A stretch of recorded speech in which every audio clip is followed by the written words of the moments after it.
Ante todo, muy buenas noches a todo el público que nos acompaña el día de hoy en una nueva entrevista de Comply Focus, un brazo de compliance en los temas de crimen. Y en esta oportunidad, tarde-noche, nos acompaña Carlos Caro Coria, quien es abogado por la Pontificia Universidad Católica del Perú. Es doctor en Derecho por la Universidad de Salamanca en España. Es profesor de Derecho Penal y Compliance en la Universidad de Lima y en la Universidad Pacífico en el Perú. Es el director y gerente general, digamos, de una de las firmas más importantes en temas de Derecho Penal Económico y de la empresa en el Perú, Caro y Asociados. También director del Centro de Estudios de Derecho Penal Económico en el Perú, y también es presidente de la Asociación Peruana de Compliance, además de que Carlos ha inscrito un sinnúmero de artículos y libros, digamos, de forma individual y también participando en distintas obras colectivas sobre los temas que antes he referido son relacionados a los mismos, ¿vale? El día de hoy, Carlos nos va a acompañar con un tema bastante interesante y además bastante novedoso, como es el tema del compliance y behavior.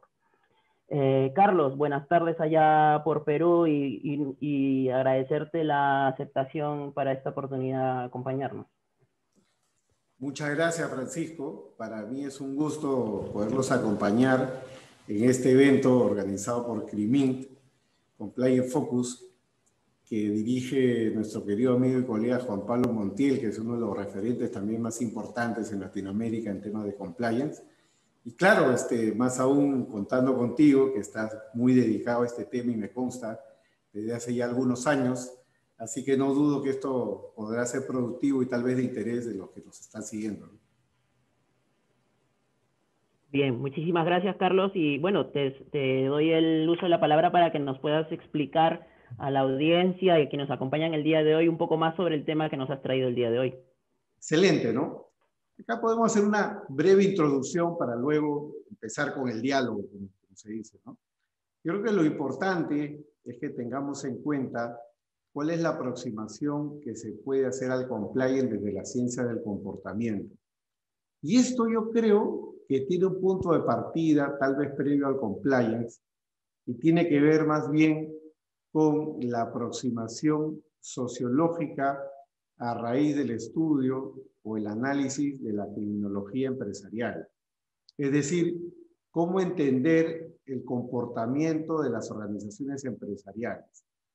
Lo que yo quiero decir es que al final, con esta evolución que se ha producido desde el estudio que hay de la conducta criminal empresarial hacia, digamos, la herramienta o el uso de las teorías del comportamiento, vamos a llegar a un momento en el cual se viene sembrando, se viene sentando las bases del llamado behavioral compliance. Y por eso que el título de esta intervención o esta entrevista tiene que ver con el compliance y el legal behavior, ¿no? O sea, cómo el comportamiento legal analizado o visto desde las teorías del comportamiento puede moldear en cierto modo los aportes del legal behavior al compliance, ¿no? Decía al inicio que el punto de partida para mí importante tiene que ver con la criminología, no precisamente con la psicología, sino con la criminología, ¿no? Es decir, la aproximación empírica a lo que significa el comportamiento criminal, ¿no? Si todos recordamos a Sutherland hacía una referencia a aquellas personas que están, digamos, dentro o insertados dentro de la sociedad, pero que cometen delitos, ¿no? Entonces, son personas que gozan de una reputación, personas que gozan de un nombre, asiente en consecuencia a la expresión white collar crime o criminalidad de cuello blanco, y eso, desde mi punto de vista, marca un punto de partida para lo que es el análisis de lo que es la criminología o la sociología criminal al interior de las personas jurídicas. Se han escrito muchísimos libros, se han escrito muchos trabajos aproximativos sobre cómo funciona la cultura de una empresa y cómo esta forma de funcionamiento puede ser proclive para la comisión de eventos delictivos, ¿no? En la región, nosotros recordamos muy claramente el famoso caso de Odebrecht, que es un caso en el cual una empresa formal una empresa que tiene, digamos, una orientación hacia un servicio público, servicio de infraestructura, grandes ingenieros, grandes constructores, como una empresa de esta magnitud puede incurrir en prácticas delictivas organizándose para la comisión de delitos, porque recordarán los que nos escuchan que esta empresa tenía una llamada División de Operaciones Estructuradas, que era un área dedicada, digamos, a procesar una serie de pagos corruptos para financiar campañas electorales en Latinoamérica, para que Odebrecht se haga de determinados proyectos de infraestructura en los diferentes países, etcétera. Claro. Entonces, ¿cómo esta forma de organización de la empresa, que es propia de la cultura actual, en lo que tiene que ver con el management, utiliza estas herramientas del management para poder cometer delitos? Yo siempre he dicho que un caso como el de Odebrecht es algo así como una mezcla, ¿no?, entre lo que es criminalidad organizada, criminalidad económica, pero también criminalidad gubernamental, que es un producto bastante potente. Bueno, un caso como el de Odebrecht, un caso como el de Siemens, o un caso como el de la Volkswagen, una empresa que muy recientemente se vio envuelta en el escándalo de las emisiones, ¿no?, para poder, digamos, software con la finalidad de evadir los controles antiemisiones de los vehículos. Claro, como una empresa formal, una empresa que cotiza en la bolsa, una empresa que se puede, digamos, jactar hasta cierto punto de estar en compliance, de hablar de responsabilidad social empresarial, puede incurrir, estamos hablando de algo reciente, los 5 años atrás en este caso, puede incurrir en prácticas que son lesivas, digamos, de la legalidad. Claro, entonces, la aproximación criminológica es una aproximación muy clara en el orden o en la dirección de poder comprender desde el punto de vista sociológico, desde el punto de vista empírico, cómo funciona esta cultura empresarial, ¿no? Claro, pero allá al costado, digamos, allá a la orilla, se encuentran las aproximaciones que se pueden realizar desde las ciencias del comportamiento. Y esto es algo que calza, a mi juicio, directamente con lo que es el compliance. Me voy a explicar mejor. Si nosotros decimos, y solemos decir que compliance es un tailor-made, un traje a la medida, pues claro, o sea, tú tienes el traje, para seguir con la metáfora, tú tienes el traje hecho a tu medida. Otra cosa es que tú te quieras poner el traje todos los días. Otra cosa es que tú quieras vestir ese traje de modo permanente, ¿no? De pronto hay algún momento en el cual tú quieres estar más cómodo, quieres estar en pijama, quieres estar en chancletas, o quieres estar con una ropa que te representa mayor capacidad de movimiento. Claro, entonces el tailor-made, el compliance, tal y como viene diseñado, está diseñado para usarlo todos los días. Uno podría decir incluso que desde la perspectiva empresarial, lo esperado, lo deseable, es que el compliance sea un traje a la medida de 24 horas al día, por los 7 días a la semana, por los 365 días al año, 366 en año bisiesto. La pregunta es si la empresa está en capacidad de ponerse el traje todos los días. Si ese tailor-made, esa construcción a la medida, está, digamos, hecho, diseñado realmente para que la empresa lo use y lo vista todos los días. Eso, evidentemente, nos lleva a una serie de códigos colectivos, pero a la vez a una serie de códigos individuales. Y es allí donde entra a tallar en lo colectivo, la psicología social, y en lo, digamos, en lo único, en lo individual, la psicología en particular, para efectos de entender cómo el comportamiento humano puede verse influenciado o moldeado por una serie de estímulos que puedan emanar bien desde la persona jurídica, desde la cultura del país, la cultura de la ciudad, la cultura del lugar, o incluso desde la formación que puedan tener las personas que trabajan dentro de la organización o dentro de la corporación. Podemos poner algunos ejemplos para que esto se pueda entender mejor, ¿no? Ejemplo 1, ¿no? La forma de establecer la autorregulación. Si estamos hablando de que el compliance es la autorregulación regulada, ¿de qué nos sirve o cuánto nos sirve tener una serie de reglas el tailor-made de compliance, donde la capacidad de aplicación o la capacidad de realización de esas reglas son de difícil corroboración. Les voy a poner ejemplos reales, ¿no? Una empresa de un sector extractivo, digamos, en cierto modo, tiene un compliance muy robusto, un compliance bastante fuerte, y eso le lleva a tener una serie de controles propios, digamos, del funcionamiento de la organización, de manera que se tiene reglas que algunos podrían considerar bastante particulares, ¿no? Una regla como la siguiente: si una persona que trabaja en la organización, muy bien, y que pertenece al área administrativa o al área legal, tiene un encuentro circunstancial o un encuentro casual, muy bien, con un funcionario público con el que ha tenido algún trato, con el que pudiera tener algún trato, esa persona tiene 24 horas para poder llegar a su oficina, claro, 24 horas hábiles, se entiende, más aún en tiempo de desconexión digital, 24 horas hábiles, si es domingo lo hará el lunes, y si es viernes lo puede hacer hasta el lunes también, para poder registrar en un sistema online que procesa la información cómo se ha producido el encuentro, si a raíz del encuentro ha habido un diálogo o una interacción, y finalmente si a partir de esta información hay algo que pueda afectar la gestión o el trato que ha estado haciendo este empleado de la empresa con este funcionario. Bueno, entonces lo que quería decir con el ejemplo en mención es que esta persona, este empleado, tiene en compliance el deber de hacer el registro en mención, ¿no? Es más, hay otra regla que también opera dentro de la empresa y que consiste, por ejemplo, en que si es que hay un encuentro fortuito casual en un lugar como un restaurante, el empleado prácticamente se tiene que parar y se tiene que retirar y también hacer el registro correspondiente.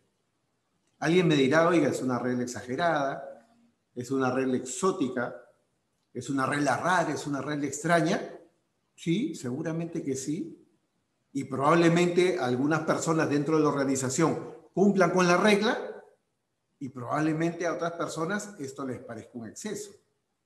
Claro, y es que desde la perspectiva de las teorías del comportamiento, para que una regla pueda tener valor, para que una regla pueda aplicarse en la realidad y ser interiorizada, una regla debe de gozar de legitimidad. Alguien podría decir, oye, esta regla no es tan legítima porque es una regla que me obliga a mí, que si estoy en un restaurante con mis hijos el fin de semana, pues tengo que pararme e irme porque se le ocurrió llegar al ministro, al viceministro, al alcalde o al juez del caso que tenemos, digamos, en juego al interior de la empresa. ¿Qué culpa tengo yo, en lo personal, de que este juez o de que esta autoridad haya tenido, digamos, la casualidad de elegir el mismo restaurante que yo? Claro, una regla que alguien podría decir le falta legitimidad, por lo tanto, nadie la cumple, ¿no?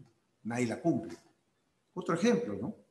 En las políticas de regalos, ¿no? En las políticas de regalos, pues en teoría, las empresas que tienen una política dura de regalos, no se puede recibir ningún tipo de regalos. Les puedo poner también un ejemplo. Alguna vez tuve yo que hacer una presentación en una empresa, llevé un USB, ¿no? Un USB y, bueno, dejé la presentación ahí. Y luego me llamó una de las personas de la empresa y me dijo, mira, te lo tengo que devolver porque en verdad si me quedo con el USB, tengo que seguir todo un procedimiento para llenar de que me he quedado con tu USB. Claro, entonces, cuando hay políticas de regalos duras, hay personas que pueden actuar con ese pleno sentido normativo, pero hay personas que no. Hay personas a las que pueden decir, oye, bueno, me llegó el regalo, me llegó el pisco, me llegó el vino, me lo quedo, si nadie se ha enterado, si nadie me ha visto. Es más, hasta yo puedo decir, oye, mira, ese pisco, por favor, no me lo envíes a la empresa, me lo envías a mi casa. No me estoy corrompiendo, no estoy cometiendo corrupción privada, no estoy faltando a mis deberes, digamos, por lo menos formales como trabajador. Entonces, alguien puede decir, bueno, es una regla que carece de legitimidad, por lo tanto, como tal, es una regla que no necesariamente se va a cumplir.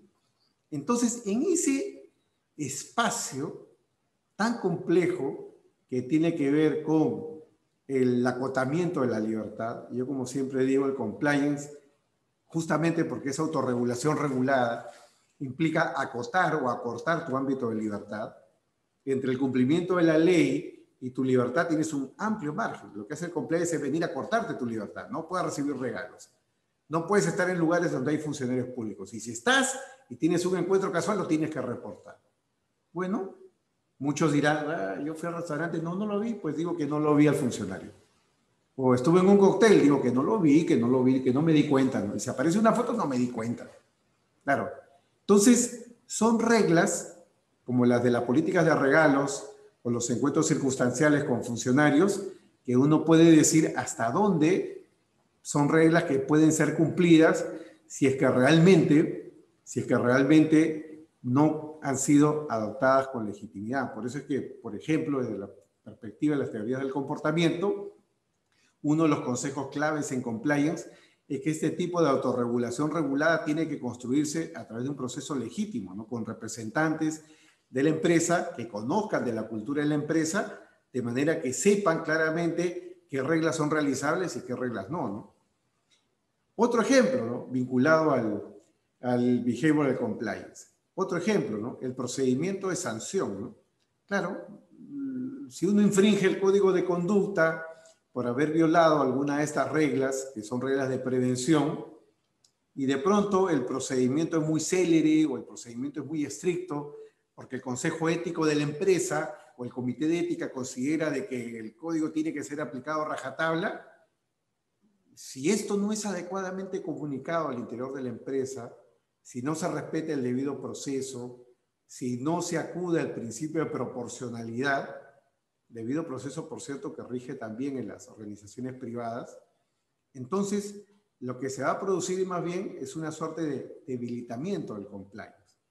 Entonces, con estos dos ejemplos podemos ver cómo la teoría del comportamiento, el análisis del comportamiento, los descubrimientos empíricos que se puedan hacer desde este ángulo pueden influenciar directamente en ese tailor-made, en ese ámbito, digamos, que debe de regir el compliance, ¿no? Otro ejemplo que me interesa poner y que aparece en todas las normas ISO, ¿no? En todas las normas ISO, en particular en la ISO 37001, anticorrupción, aparece la famosa regla de los controles financieros, ¿no? La regla de los controles financieros, muy bien, aterrizada en una organización, puede significar, por ejemplo, de que el área de ventas de una empresa no puede moverse únicamente por incentivos económicos, ¿no? Claro, porque desde el punto de vista de, digamos, de la teoría del comportamiento, en situaciones de estrés, en situaciones donde hay que tomar decisiones rápidas, en situaciones donde la cultura corporativa te arroja, digamos, a determinados resultados, pues claro, el vendedor de un producto o de un servicio de la empresa puede verse absolutamente motivado a no observar la legalidad con tal de alcanzar las metas y alcanzar los resultados. Por esa razón es que muchas empresas han tenido serios problemas para fijar los ratios de pago de sus gerentes de ventas o las personas que están en el área comercial, porque esto puede implicar la ruptura de una serie de procedimientos formales o procedimientos materiales de fondo que puede conllevar o aterrizar en hechos de corrupción pública o en hechos de corrupción privada, ¿no? Claro, entonces es una regla donde el dato empírico, la regla de la experiencia, tiene un fundamento dado desde la teoría del comportamiento. Para acabar, lo que sería esta presentación, digamos, preliminar, que es lo que me ha pedido Francisco pueda realizar para luego iniciar el diálogo, creo que es absolutamente importante que desde el punto de vista de las teorías del comportamiento se haga un match, se haga un encuentro con lo que es la perspectiva criminológica. Y en esa dirección, por ejemplo, puedo citar un trabajo del colega y amigo Sigüela, Javier Sigüela, publicado en INDRED en octubre del año pasado, que lleva por título Más allá del compliance, ¿no? Más allá del criminal compliance, ¿no? El compliance penal. En este trabajo, Javier Sigüela pone de relieve la necesidad de tomar en cuenta en el ámbito del compliance los llamados sesgos cognitivos. Y estos sesgos cognitivos son producto, digamos, de la observación empírica al interior de las empresas, ¿no? Podemos poner también algunos ejemplos, ¿no? El sesgo cognitivo, muy bien, de que yo solamente hago mi trabajo. Claro, una persona, muy bien, cumple una orden de parte, digamos, de su jefe y siempre se va a escudar en que esta persona solamente hizo su trabajo. Ejemplo, ¿no? Un ejemplo muy común en el derecho penal económico latinoamericano. Los contadores, ¿no? Los contadores que no preguntan o que no hacen un análisis de fondo sobre la causa o la relación causal que pueda estar detrás de un cheque, de un pago o de una factura, ¿no? Muchos de los casos de corrupción o muchos de los casos de lavado de dinero pasan por la factura. Yo siempre suelo decir que los blanqueadores o los corruptos más exitosos son los que emiten una factura, ¿no? Pagan el IGB o el IVA, como se le quiera llamar, pagan el impuesto de la renta, bancarizan el dinero y claro, entonces por ese lado reciben la bendición tributaria porque han pagado impuestos, han pagado, digamos, han cumplido con el Estado en lo que es las obligaciones tributarias, han cumplido con la formalidad de la bancarización, pero a la hora de la hora puede estarse incurriendo en una práctica corrupta. Y la única forma de poder descubrir esto es a través de un análisis forense. Incluso cuando uno dice, voy a hacer una pericia contable, esta información no surge. Una pericia contable o un examen contable es un examen puramente formal de si existe la orden de compra, la orden de venta, si se emitió la factura, si se pagó el impuesto, si fue bancarizado, si hay un registro o evidencia del proceso, ¿no? Pero cuando uno hace un análisis forense, la búsqueda es otra. Yo no estoy buscando la forma, estoy buscando el fondo. Y quiero saber si esta factura corresponde a un servicio o a una venta real o corresponde a un servicio o una venta encubierta. Acá en Perú, para los que conozcan algo de Perú, existe un famoso caso llamado Club de la Construcción, ¿no? Caso Club de la Construcción que tiene que ver nuevamente con Odebrecht, que siempre, digamos, permite poner muchos ejemplos, donde los pagos corruptos, según la versión de los delatores, colaboradores eficaces sometidos a la audiencia, eran pagos que se realizaban a través de facturas con empresas falsas, ¿no? Entonces se realizaban pagos a empresas falsas que luego eran desbancarizados, me refiero a los pagos, para hacérselo llegar a funcionarios públicos según la teoría del caso de la Fiscalía. Claro, entonces ahí ustedes tienen un problema de fondo porque un análisis contable se ha cumplido con toda la legalidad, con toda la formalidad, pero desde el punto de vista del fondo, esto es como las loterías rápidas, ¿no? Los raspigana, ¿no? O sea, raspas y con poco esfuerzo logras ver de que detrás existe el número ganador o perdedor, ¿no? Es decir, puedes descubrir con relativa facilidad, no hay tinta indeleble, que detrás de eso puede haber un delito contable, un delito tributario, un delito de blanqueo, un delito de corrupción. Entonces, ¿quién es como se suele decir en compliance, el dueño del control, ¿no? ¿Quién es el propietario del control? El owner, ¿no? El owner of control, ¿no? Claro, en ese caso, uno diría, bueno, es el contador, el llamado por ley, digamos, en términos, digamos, de compliance, el que tiene que ejercer el control, ¿no? Claro, y en aquellos países donde no está muy claro si el contable tiene que hacer un análisis forense también y no solo contable, el contable te dirá, bueno, yo solamente hice mi trabajo, mi conducta es neutral, mi conducta es habitual, me trajeron la factura, yo verifiqué que cumplía con toda la regulación formal tributaria y bueno, le di el cheque para que procedan al pago. Claro, pero oiga, y con sus especiales conocimientos, usted tenía capacidad de poder saber lo del raspigana, es decir, que esta era una factura de favor y no era una factura que verdaderamente detrás estaba respaldada por un servicio o una venta correspondiente. Claro, entonces, desde ese punto de vista, el famoso sesgo cognitivo, ¿no? Yo hago mi trabajo, yo solamente hago mi trabajo y no quiero saber más, ¿no? Ese sesgo cognitivo, ¿a qué te puede llamar? ¿A qué te puede llevar, perdón? A una suerte de willful blindness, ¿no? una suerte de ignorancia deliberada, una forma de indiferencia, con las discusiones que habrán en España o en Latinoamérica sobre si esto es dolo o si acaso es una forma de culpa o una culpa grave que debe de equipararse prácticamente al dolo. Una discusión ya de naturaleza propiamente dogmática, ¿no? Pero con el ejemplo quería resaltar lo que era el sesgo cognitivo, ¿no? Yo solamente hago mi trabajo. O en el otro caso, ¿no? El chofer que lleva el dinero, muy bien, con el cual se va a hacer un pago corrupto, ¿no? El chofer dirá, bueno, yo sabía que era plata, yo sabía que se lo tenía que entregar a una persona, pero, ojo, yo estoy haciendo solamente mi trabajo. Otro sesgo cognitivo, ¿no? Nosotros somos una empresa grande, somos una empresa potente, con mucho reconocimiento en el mercado, y bueno, a nosotros no nos va a pasar nada, ¿no? Nuevamente Odebrecht lamentablemente nos otorga otro ejemplo, ¿no? Con Odebrecht hay muchas anécdotas en torno a una expresión que utilizó un exministro aquí en Perú, ministro de Justicia, que le había dicho a una persona, Odebrecht pone y saca presidentes, ¿no? Odebrecht pone y saca presidentes, claro.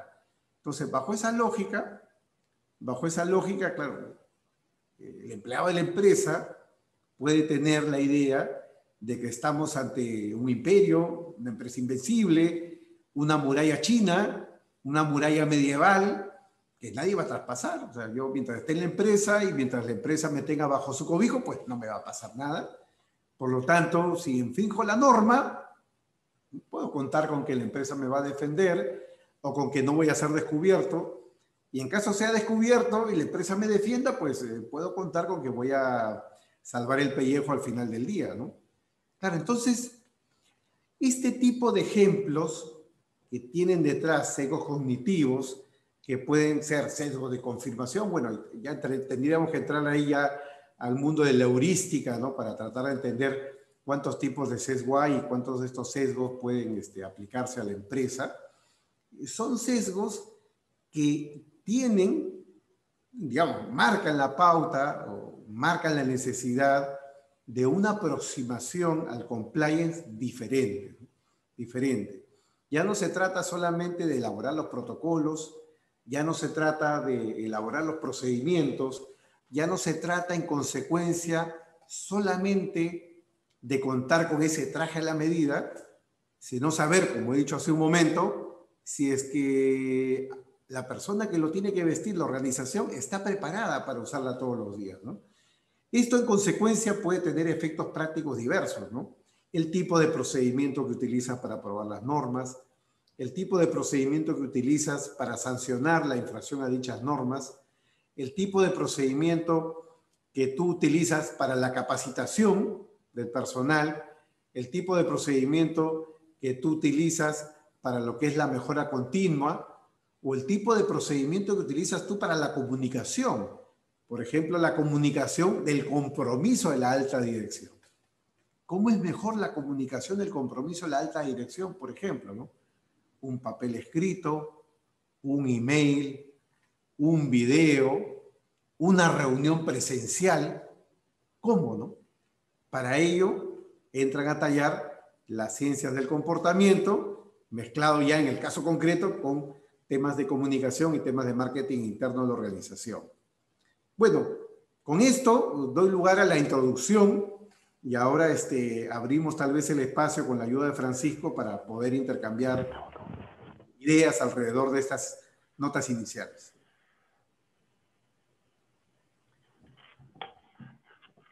Bien, muchísimas gracias, Carlos, por esta introducción a estos temas que nos resultan, digamos, de bastante novedad, al menos en nuestras latitudes. Y bien, tengo algunas primeras cuestiones o preguntas que han surgido a propósito de de lo que has venido, de lo que has acabado de exponer. Claro, veo yo que hay una gran verdad detrás de lo que has dicho, ¿no? Y es que no solamente el compliance debería ser un traje a la medida, sino no que sea un traje de la medida que se extienda cada día y de modo continuo y que sea siempre el mismo, ¿no? Y lo primero que quiero preguntarte es lo siguiente, ¿no? cuando se habla del compliance y se habla esto de la identificación de los riesgos del compliance para poder elaborar estos programas de cumplimiento para una persona jurídica, trabajamos sobre los procesos de determinadas empresas y las actividades que éstas tienen para poder identificar los riesgos de un determinado delito. Pero a partir de lo que nos has traído hoy día, veo que hay que hacer algo antes, ¿no? O sea, antes de ir a los procedimientos propiamente dicho y poder descubrir los riesgos de esos procedimientos y poder decir, mira, aquí hay una bandera roja, partes tú de que hay que primero descubrir los riesgos propios de la organización como conjunto, ¿no? Y no atacar de manera, por decirlo así, ciega, los procedimientos individuales que pueden darse en la actividad de la empresa. Ahora, la pregunta es, ¿cómo el penalista que de un tiempo a esta parte se ha involucrado con estos temas del compliance y ha hecho a muchos especialistas, expertos, traes ahora un tema nuevo, ¿no? Que es que el compliance necesita una antesala, ¿no? ¿Y es acaso que el penalista también puede acomodarse a esa nueva antesala que presentas o es que se necesita la participación de nuevas personas, por ejemplo, criminólogos? A ver, yo tengo una idea inicial bastante simple en torno, digamos, a las bases del compliance. Como yo siempre digo, el compliance implica una triple entente o triple inteligencia, ¿no?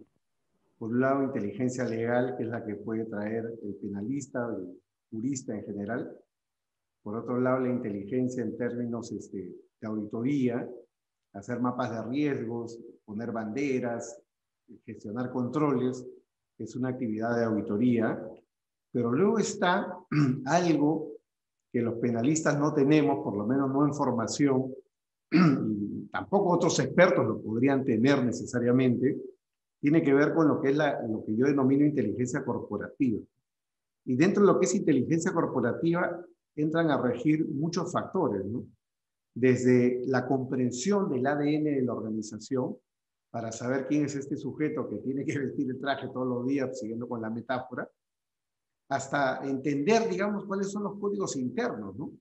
No es lo mismo una multinacional que una empresa, digamos, local de patrimonios familiares, ¿no? No es lo mismo. Los sesgos cognitivos, la forma de funcionamiento, los procesos de toma de decisiones cambian radicalmente. Una multinacional es una empresa, una multinacional o una empresa listada en la bolsa, por ejemplo, lo que hoy en día se denominan empresas públicas, y no me estoy refiriendo a empresas del Estado, son empresas que se cotizan en la bolsa, son empresas que están sometidas a altísimos controles, ¿no? Altísimos controles. Claro, y entonces en este tipo de organizaciones hay una diferencia muy clara entre lo que es el capital y la administración, ¿no? Una cosa es ser accionista, otra cosa es tener un poder para definir dentro de la organización la dirección, digamos, que debe de tener la empresa.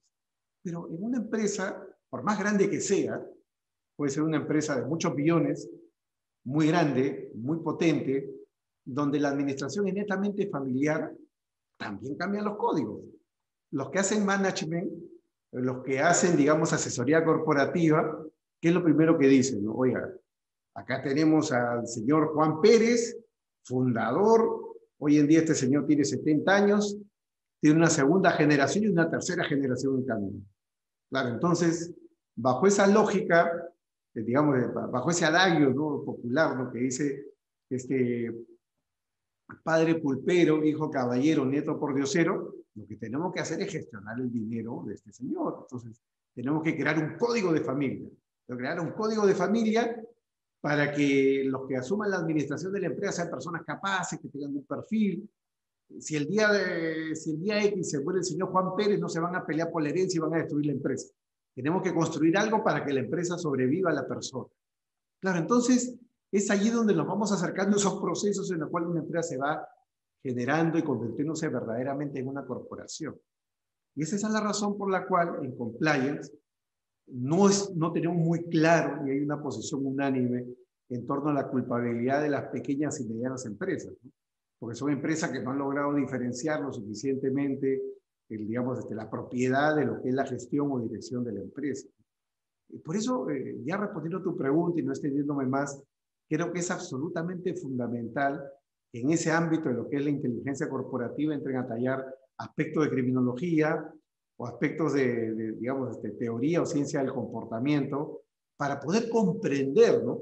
Y de acuerdo a esa comprensión, saber si, digamos, el sujeto al cual está haciendo el compliance, me refiero a la persona jurídica, esté en capacidad de vestir todo lo que tú le das, ¿no? Todo lo que tú le das. Creo que eso es fundamental.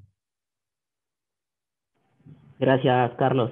Ahora, a ver, te hago una pregunta adicional, pero un poco partida, ¿vale? La primera sería desde el lado de aquel que fiscaliza, o por decirlo así, emite el informe para determinar la eficiencia, digamos, del programa de cumplimiento, este es de la SMB. ¿Debe acaso tomar en cuenta además estos aspectos que mencionas y tal y como está la norma de ley de data? ¿Crees que la SMB va a incorporar en su valoración estos aspectos que tú dices, o es que hay que mejor desarrollar esos requisitos para la valoración que ellos hagan de estos informes? Eso es uno. Y la segunda era desde las posiciones más altas de la empresa, en quienes recae, digamos, estas políticas estratégicas para evitar los delitos de su organización, con lo que nos has traído, ¿es que acaso se amplía su deber de organizar las empresas, o es que ya ese deber ya lo tenían siempre para decir que su programa de cumplimiento tenía estas características para evitar de forma eficaz los delitos? No entendí la segunda parte, discúlpame. Si quieres vamos sobre la primera. Vale, pues me respondes la primera entonces. Vale, Ahí te vamos comento con la la otra. primera parte, vamos. Tiene que ver con el tema de la eficacia, ¿no? Los programas de cumplimiento. Este es un tema sobre el cual se ha discutido y se viene discutiendo mucho, ¿no? ¿Qué es un programa adecuado? ¿Qué es un programa idóneo? ¿Qué es un programa eficaz? Hay muchos adjetivos o muchos calificativos alrededor de ello. Yo siempre me he opuesto, digamos, a una discusión de términos o gramatical, y he preferido más bien las discusiones de fondo, ¿no? Y esto tiene que ver con el tema de cómo probar, digamos, que un compliance puede ser, digamos, capaz de prevenir delitos o de mitigar la posibilidad de que estos delitos se cometan. Hay muchas fórmulas, ¿no? Desde las fórmulas de auditoría, las fórmulas del checklist, que es el que, digamos, en apariencia está tratando de implementar la SMB con el Decreto Supremo aquí en Perú, 002-2019 Justicia, que trae un listado, digamos, de issues para tratar de hacer algo así como un técnico de avión, ¿no? Que lleva un iPad y verifica si es que se cumplen determinadas condiciones para hacer una calificación global. Yo creo que todos estos son mecanismos auxiliares, secundarios, de importancia sin duda, y es un poco la lógica americana, ¿no? La lógica americana que uno puede leer de las guías para sentenciar, en el capítulo 8 de las Sentencing Guidelines, dedicado a las organizaciones, o la famosa guía, digamos, para la evaluación de los programas de cumplimiento del Departamento de Justicia de los Estados Unidos, cuya versión última es de julio, por cierto, de este año 2020, son elementos, digamos, clave para poder, digamos, tener una idea de la comprensión, digamos, del programa de cumplimiento, su idoneidad, eficacia, valía, como lo queramos llamar. Pero hay un más allá, ¿no? Y yo con eso me remito al título del trabajo de Sigüela, ¿no? Hay un más allá del criminal compliance, hay un más allá de la parte penal, de la parte legal y de todas estas cosas, ¿no? Entonces hay un lenguaje fino, hay un análisis fino que se debe de realizar para tratar de comprender los esfuerzos de la empresa por estar en compliance, es decir, por tener una verdadera cultura en la legalidad. Y yo creo que ahí los que están tratando de darle una dogmática al compliance, que no son muchos, porque, digamos, el mercado del compliance básicamente abunda la formación práctica, pero quienes están tratando de hacer de esto una dogmática, una serie de reglas, una sistemática, y entre ellos está CRIMIN, y están los trabajos que está realizando Montiel, entre otros, son esfuerzos direccionados a generar una mayor predictibilidad, ¿no? Así como, digamos, se empezó discutiendo sobre la imputación objetiva hace 40 o 50 años atrás, mezclándolo con las teorías de la causalidad, estamos en ese proceso. Y yo creo que en ese proceso van a entrar a tallar algunos de los temas que hasta acá estamos mencionando, ¿no? Ver hasta qué punto la empresa, y claro, pensando en organizaciones grandes, ¿no? Hasta qué punto la empresa, en su esfuerzo de compliance, ha tomado en cuenta lo que es la dirección o el direccionamiento del comportamiento, lo llamada ingeniería social, por decirlo de alguna manera. Creo que este es un tema clave, un tema fundamental para poder construir el compliance, ¿no? Y eso también es trato personalizado, ¿no? Porque conocer el funcionamiento de la organización y poder direccionarla nos lleva al mundo, al famoso mundo de la ingeniería legal. Es posible direccionar o construir conductas en una organización, en este caso, a partir de los mecanismos legales, o tenemos que acudir a los viejos mecanismos, ¿no?, de control social formal, digamos, no coactivos como la educación o la formación. Creo que ahí está el terreno para explotar. Y la segunda parte, pues ibas a comentar otra cosa. Sí, te hago una tercera pregunta, bueno, que la hago un poco más extensiva de lo que te había comentado. Y es esta idea del compliance que nos has comentado, nos has traído hoy día a este conversatorio, vinculada un poco a la responsabilidad, ya no tanto de la persona jurídica, sino a nivel de la persona física, ¿no? Y te planteo dos escenarios, ¿no? El primer escenario a nivel de los administradores o del gerente general en nuestro país, y la cuestión iba de si, por ejemplo, estos, al marcar la pauta de las políticas estratégicas de su empresa para la elaboración de un compliance para evitar delitos, no toman en cuenta los aspectos que nos has dicho, o sea, los aspectos organizativos de su persona jurídica, de su organización, ¿no? O sea, esos aspectos colectivos o dinámicas colectivas que presenta. O sea, si ellos no se preocupan de esas cuestiones y solo van a lo otro, y si el delito se explica solo por esas cuestiones, entenderíamos que su deber se habría ampliado o, mejor dicho, actualizado. Y el otro escenario era el del oficial de cumplimiento, ¿no? Porque el oficial de cumplimiento está, digamos, como para de alguna otra manera estar alerta ante la posibilidad de los delitos que forman parte del compliance o del programa de cumplimiento. ¿Es que acaso el oficial de cumplimiento también, para evitar estos delitos en la actualización de su programa de cumplimiento, también tiene que estar atento no solamente a los procesos como tales, sino también a los cambios de las dinámicas colectivas que puede presentar la organización? Esto es, veo como que hay una ampliación de los deberes, no tanto formales, sino ya van a situaciones un poco más materiales, ¿no? Y eso creo que puede tener algún impacto en la responsabilidad penal de la persona física, ¿no? Y eso más o menos quería ver qué opinión tienes. Sí, mira, es un tema harto complejo. De hecho, como tú lo tienes claro, hay toda una gran discusión en torno a los límites, ¿no?, de la posición de garante del oficial de cumplimiento. El oficial de cumplimiento, como todos sabemos, el compliance officer es un pararrayos en la organización, es un gestor, digamos, dentro de la organización que actúa por delegación. Entonces hay un órgano delegante, que es la alta dirección, que le otorga, digamos, al oficial de cumplimiento una serie de recursos, una serie de poderes, con la finalidad de poder organizar todo el sistema de compliance al interior de la organización, ¿no? Desde mi punto de vista, mucho depende de cuál es el enfoque que exista en torno a los deberes que mantiene el delegante, ¿no? Si estamos hablando de la alta dirección, si los deberes de la alta dirección se limitan a nombrar un oficial de cumplimiento idóneo, muy bien, que es el primer deber por excelencia que debe de satisfacer la alta dirección, y en segundo lugar, dotarle los recursos necesarios para que implemente el sistema, creo que en principio la alta dirección ha cumplido con ese deber. Evidentemente, ya por las teorías de la delegación en materia penal, imputación plurisubjetiva, si es que evidentemente hay una alerta hacia la alta dirección a raíz de los informes de compliance u otros, o auditorías, de que el oficial de cumplimiento no es idóneo o el programa no es idóneo porque no está atacando estos aspectos, evidentemente la alta dirección puede implementar los correctivos que correspondan.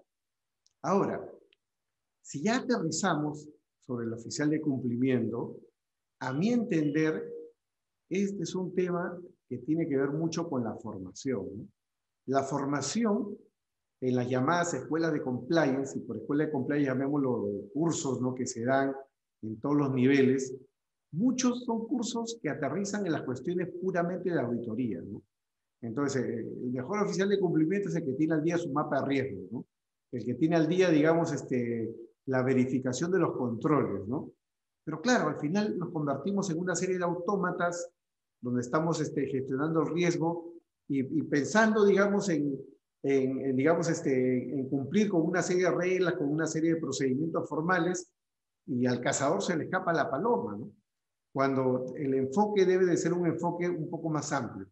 Pongo un ejemplo para que esto se pueda comprender. Yo escribí hace algún tiempo una pequeña nota muy, muy corta, ¿no?, sobre cómo defraudar la certificación ISO 37001, ¿no?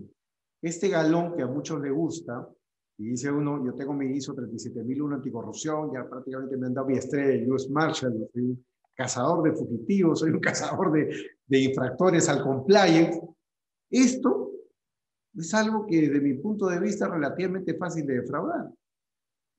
Una empresa sin compliance o una empresa con un compliance que apenas podría superar el paper compliance podría pasar eventualmente una certificación. Me explico por qué, ¿no? Esto no es una mala noticia necesariamente, como está dado el sistema y cómo funciona, ¿no? Los certificadores, las certificadoras operan por muestreo. Y lo peor de todo es que se ve en la práctica, no solo en mi país, sino en varios países de la región, es que la escasa formación de lo que es la auditoría en compliance les lleva a que no existe un trabajo muy técnico en lo que es el muestreo, ¿no? Yo recuerdo hace muchos años cuando tuve que hacer un trabajo, cuando era estudiante, ¿no?, universitario, tuve que hacer un trabajo para una empresa que se dedicaba a temas, digamos, de recojo de opinión pública, seguimiento de casos. Nos tocó hacer un trabajo muy interesante de análisis de expedientes judiciales. Y claro, el estadístico, por estadístico me refiero al experto en estadística, nos decía, usted tiene que ir al famoso libro Tomarrazón del Poder Judicial y buscar de 7 en 7 y luego números primos, 7, 11, 13, 17, y luego números pares, los de una serie, ¿no? ¿Por qué? Porque esa muestra estadísticamente es representativa de un resultado final.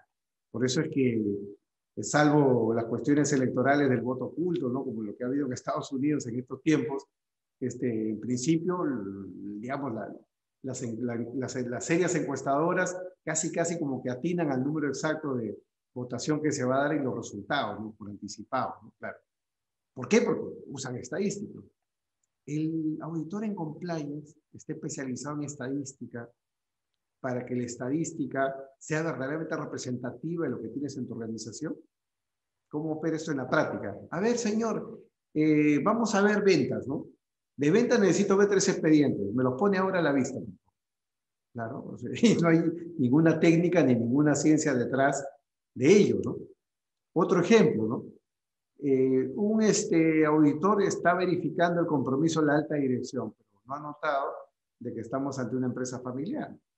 Claro, digamos, conforme a las reglas de la experiencia, cuando hay un acto de corrupción al interior de una organización, o sale de la organización el dinero corrupto o sale el patrimonio de los accionistas. Y en esta idea, tipo Luis XIV, el Estado soy yo, la empresa soy yo, la chacra soy yo, muchas veces el empresario dice, mi empresa está en ISO 37001. Yo firmé un compromiso de no incurrir en pagos corruptos, pero yo tengo mi guardado por ahí, tengo mi propia cuenta personal. Claro, un experto en compliance que verdaderamente tenga una visión forense y sepa si realmente el paciente, que en este caso sería la organización, si quiere poner el traje, entonces lo que tendría que hacer es pensar también forensemente y decir, miren, ustedes tienen una empresa con una organización familiar, con un patrimonio personal, conforme a mi regla de la experiencia, muy bien, la corrupción también puede salir por los patrimonios personales individuales. Entonces, el compromiso de la alta dirección no solamente debe de ser de no incurrir en pagos corruptos por cuenta de la empresa, sino también por cuenta propia. Porque si el día de mañana tienen un negocio o un contrato que realizar, bueno, utilizo mi offshore, o utilizo mi plata, o utilizo mi dinero en efectivo. Entonces tengo una visión un poco más completa, ¿no? Y eso es producto de ir más allá de la cuestión legal ir más allá del mapa de riesgos, ir más allá de las normas ISO y tratar de aterrizar esto, digamos, en cuestiones que tienen que ver con el comportamiento, digamos, dentro de las organizaciones. Gracias, Carlos. Y mira, sin quitarte más tiempo del que hoy has tenido a bien brindarnos, quería formularte una última cuestión. ¿Cómo no? Encantado. Una última pregunta, ¿no? Mira, imaginemos que una organización, una persona jurídica, haciendo un buen compliance, descubre que en algunos sectores de su organización hay sesgos, digamos, o contextos en donde, por ejemplo, sus empleados se encuentran neutralizados frente al delito porque esto de a un tiempo esta parte ha sido normalizado, por decirlo así. O, por ejemplo, otro departamento de su organización, existe, digamos, la imitación, ¿no? Porque de un tiempo a esta parte, quienes lo hicieron recibieron premios, por decirlo así, ¿no? Quienes cometieron los delitos recibieron premios, ascensos, etcétera, como hace un momento ponías un ejemplo, ¿no? Mi pregunta es la siguiente, ¿no? Habiendo identificado estas cuestiones desde la organización para la gestión de un correcto compliance, mi pregunta va por el ejercicio del control suficiente, ¿no? O sea, ¿cuándo yo, a partir de las reglas que puedo dar, pueden ser suficientes para decir que la persona jurídica ha controlado de manera tal que no, que si las personas físicas cometen el delito, no sé, que solo se explique esto a título individual de ellos, por más de que yo he identificado bien que ahí mi departamento tiene estas cosas, ¿no? Entonces, porque si estas personas físicas cometen el delito, sean porque están neutralizadas, porque pueden decir, mira, en su declaración, ¿no? Yo lo cometí porque de un tiempo a esta parte esto era normal. O por la otra puede decir, no, porque mira, a este señor hace un año hizo lo mismo y lo premiaron y yo hice lo mismo. Pero para no caer en una responsabilidad vicarial y que sea solamente una extensión de la física a la persona jurídica, ¿cómo la persona jurídica podría hacer lo suficiente en su dación de sus reglas para su ejercicio de control no le salpique una responsabilidad contraria, que sea una extensiva solamente de la persona física, ¿no? Claro, como ya hemos hablado en varias ocasiones, el compliance no es riesgo cero, ¿no? Entonces, de lo que se trata es de controlar o de imponer controles dentro del ámbito del riesgo permitido. El que quiere riesgo cero se va a su casa, no hace negocio, no hace empresa, mejor no realiza la actividad. Si vamos a asumir un riesgo, estos riesgos tienen que estar representados dentro de la arquitectura del compliance. Y eso implica ir básicamente al tema de los controles, ¿no? Y creo que el análisis de los controles tiene dos expresiones, ¿no? Primero, ver lo que es la arquitectura propiamente dicha, el diseño del control, y en segundo lugar, la implementación o la ejecución del control. Si es que en tu mapa de riesgos está representado ese riesgo en concreto, que ha dado lugar a un desenlace lesivo, un acto de corrupción, por ejemplo, y eso está mapeado, significa entonces de que tú has actuado con previsibilidad. Si has podido prever, significa entonces de que has tenido que diseñar algunos controles desde el punto de vista abstracto para el funcionamiento de ese determinado ámbito, por ejemplo, el área de ventas, ¿no? Yo tengo que vender, pero tengo que vender bajo determinadas reglas. ¿Cuáles son las reglas que voy a poner? Poniendo ejemplo, cláusula anticorrupción, firmar un compromiso ético, someterte a controles periódicos, proporcionar información clara sobre los mecanismos o los procedimientos a través de los cuales se va contratando. O, por ejemplo, hablando ya de lo que estoy hablando hoy día, que es behavioral compliance, hay un dato importante de la ciencia del comportamiento, ¿no? Y que seguramente tú lo recordarás porque eres abogado, vives en Perú, y aquí en Perú siempre está la idea que utiliza el Ministerio Público, los fiscales, de que uno de los fenómenos atados a la corrupción es la velocidad, ¿no? Cuando todo se decide rápido y se arma sobre la marcha, eso es, digamos, caldo de cultivo para la corrupción. Bueno, igual es en las organizaciones. Una organización puede poner procesos espaciados para una toma de decisión compleja. Entonces, por ejemplo, en temas de behavioral compliance, se discute la posibilidad de que una organización en determinados procesos complejos se tome tiempo, ¿no?, dentro del proceso de decisión, ¿no? Por ejemplo, esta decisión de compra no se puede tomar en menos de 60 días. Regla interna, autoimpuesta, ¿no? Y tiene que ser revisada bajo determinadas etapas. Incluso puede haber un software de seguimiento y ese software de seguimiento puede dar lugar a bloques, ¿no? O sea, avanzo en la medida que he terminado el anterior y he tenido que esperar 7 días más, porque se supone que en ese tipo de decisiones que pueden ser de alto riesgo, donde hay una gran inversión patrimonial, donde puede haber un riesgo importante desde el punto de vista de una norma de prevención, pues la toma del tiempo, el hacer la decisión, una decisión más espaciada, es algo que puede garantizar, no garantizar, pero acercarnos más al apego de la ley. ¿Por qué? Porque en la ciencia del comportamiento se diferencian dos tipos de decisiones, ¿no? Las decisiones que son inmediatas, que son las labores rutinarias. Tú estás manejando un carro, estás caminando, ni te das cuenta de exactamente lo que estás haciendo porque lo haces automatizadamente, versus las decisiones que deben de permanecer en tu memoria, deben de permanecer en tu proceso de decisión durante un buen tiempo.